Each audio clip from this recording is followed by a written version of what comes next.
Cotidiano Blue.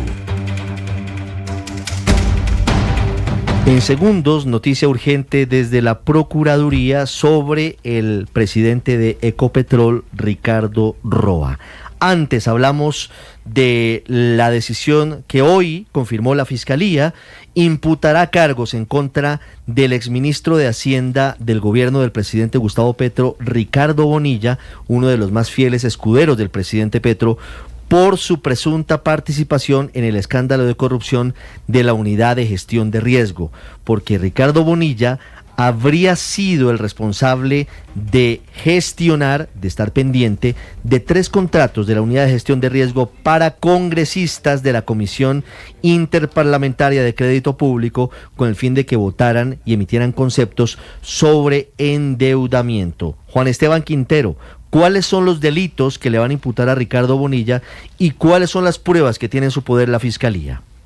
Ricardo, buenas tardes para usted, para todos los oyentes. Son 2 delitos: tráfico de influencias e interés indebido en la celebración de contratos. El exministro de Hacienda, Ricardo Bonilla, se convertirá en el segundo máximo funcionario del gobierno Petro en estar vinculado de manera formal a este escándalo de corrupción en la Unidad Nacional de Gestión de Riesgo. Así fue el anuncio de la fiscal María Cristina Patiño. La fecha de la imputación de cargos depende no de la agenda de la Fiscalía, sino de los jueces de control de garantías, es decir, del Centro de Servicios Judiciales, de manera tal que estamos... Un aspecto importante, Ricardo, es que aún no se ha definido si la Fiscalía también va a solicitar una medida de aseguramiento, pero otro anuncio es que se espera que la próxima semana se radique ya también la solicitud formal del principio de oportunidad de María Alejandra Benavides. María Alejandra Benavides es la principal testigo de este caso y es ella quien ha entregado información a la Fiscalía de diferentes reuniones que se dieron en diciembre de 2023, en donde habría participado no solo el exministro de Hacienda Ricardo Bonilla,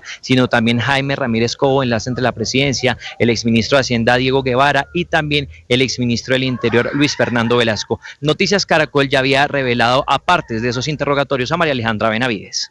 Hacienda, y él usó el hecho de ser el ministro de Hacienda, y a él no le importaba el costo que tenía que pagar. Eso necesitaba sacar esto.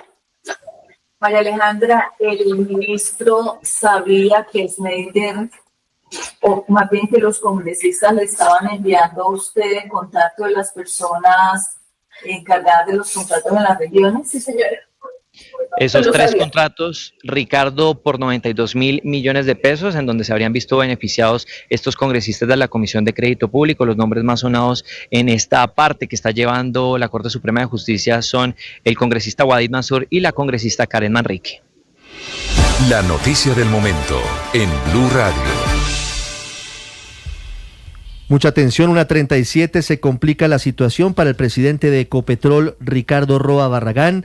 La Procuraduría Delegada Disciplinaria de Instrucción Cuarta para la Vigilancia Administrativa acaba de abrir investigación formal en contra del presidente de Ecopetrol por hechos vinculados presuntamente con las irregularidades en la adquisición de un apartamento en el norte de Bogotá, que habría estado vinculado con empresas que habrían tenido negocios a su vez con Serafino Diácono, el hombre que en algún momento fue el representante de Pacific Rubiales en Colombia y que habría tenido, a través de algunas firmas, incluso que tendrían representación en paraísos fiscales, vinculación con el apartamento que hoy es sujeto de esta investigación contra el presidente de Ecopetrol, Ricardo Roa Barragán. Dice lo siguiente el documento: los antecedentes tienen que ver con una denuncia que se planteó en torno a la situación que hemos venido trabajando y señalando.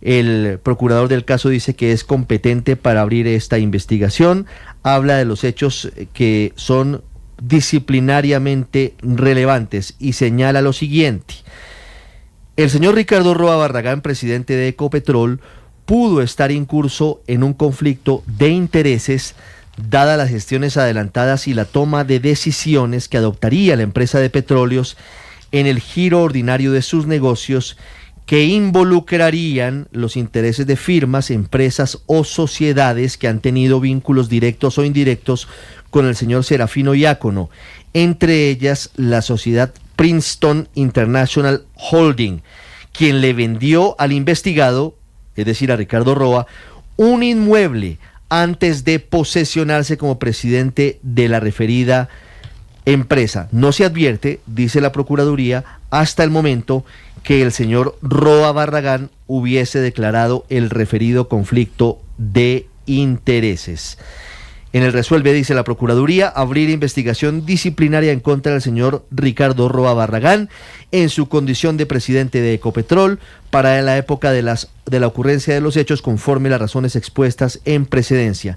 Y pide a la Procuraduría una serie de documentos a Ecopetrol para avanzar en esta investigación, que ya es una investigación formal en torno a una posible omisión de una declaratoria de impedimento o eventual conflicto de intereses por parte del presidente de Ecopetrol, Ricardo Roa Barragán. Se comisiona para la práctica de pruebas a una funcionaria de la Procuraduría y se incorpora esto a los antecedentes disciplinarios del presidente de Ecopetrol. Firma este oficio que revelamos en Blue Radio Tatiana Moreno Chet, procuradora delegada disciplinaria de instrucción número 4 para la vigilancia administrativa. Y en medio de esta turbulencia que no suelta Ricardo Roa, varias novedades. Hoy a las 5 de la tarde habrá de nuevo junta directiva de Ecopetrol para analizar el informe de auditoría en torno al contrato por más de $5.800.000 con una firma de abogados estadounidense que se habría suscrito para evaluar el impacto justamente de asuntos como el del apartamento de Ricardo Roa para la reputación de la empresa. Además de ello, Marcela Peña, lo que veníamos contando, los desencuentros que afloran cada vez más entre el presidente Petro y el sindicato del abuso que apoyó su candidatura, esta vez en torno a algo que el presidente Petro dijo hoy sobre los negocios de fracking de Ecopetrol en Estados Unidos. Ricardo, comencemos entonces por la junta directiva de hoy. ¿Qué se va a discutir? El informe de auditoría interna del que hablamos aquí el pasado viernes. Ese informe habla de las acusaciones en contra de Alberto Vergara, actual director de ética de la compañía. Entre esas acusaciones está la ampliación de ese contrato, Ricardo, que usted estaba mencionando, que pasó el valor del contrato de $875.000 a $5.875.000. La Junta tiene como propósito definir si el señor Vergara se queda o se va. También se están conociendo en medio de este escándalo otra vez peticiones del presidente Gustavo Petro para que Ecopetrol venda sus activos de fracking en Estados Unidos, es decir, salga del negocio del Permian, algo que de inmediato generó el rechazo del principal sindicato de Ecopetrol. La USO dice que hacer esto sería más o menos darse un tiro en el pie y que Ecopetrol pierda 100.000 barriles diarios de producción. Esto dice su presidente César Loza. Que el gobierno quiere comer carne y tomar leche de la misma vaca, y eso por supuesto que conduce a Ecopetrol a una situación muy crítica. Además, la USO le pide al gobierno y especialmente al Ministerio de Hacienda que reduzca sus peticiones de dividendo para Ecopetrol este año, teniendo en cuenta, entre otras cosas, que hay una reforma tributaria en curso, es decir, el hecho de que ahora la DIAN le está cobrando IVA a Ecopetrol por los combustibles que produce. 1:42, una pausa.